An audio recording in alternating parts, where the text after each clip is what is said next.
Pasca keluarnya hasil swab Sekretaris Dewan Kota Makassar yang dinyatakan positif, Sekretariat DPRD Kota Makassar langsung menggelar swab massal kepada seluruh anggota legislatif dan staf DPRD Kota Makassar.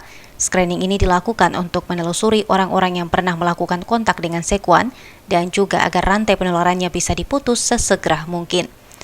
Kepala Subbagian Humas DPRD Kota Makassar Taufik Natsir mengatakan, swab massal DPRD Kota Makassar dilakukan sebanyak 3 tahap untuk mengantisipasi kerumunan, yakni pada hari Jumat, Sabtu, dan Senin, yakni 18, 19, dan 21 Desember 2020.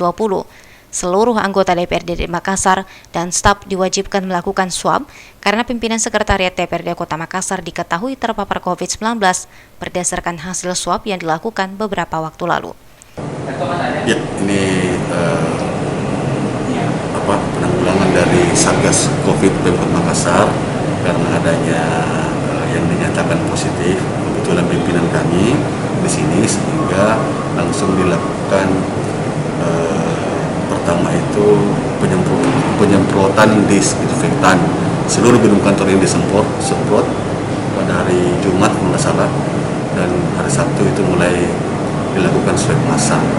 Sabtu, Minggu, Senin, terakhir hari Senin kemarin itu penanggulangan untuk mengantisipasi penyebaran virus COVID. Siapa-siapa saja ini yang dilakukan tes usap, Pak? Seluruh anggota dewan maupun staf tanpa terkecuali. Taufik menambahkan, untuk pemeriksaan swab pada Kamis lalu, seluruh hasil pemeriksaan yang berstatus negatif sudah diumumkan. Namun masih menunggu untuk hasil di tahap kedua dan ketiga. Jika ada legislatif atau staf yang terpapar COVID-19, maka akan segera diminta untuk menjalani pengobatan dan karantina. Ira, Fajar TV, dan Fajar Radio melaporkan.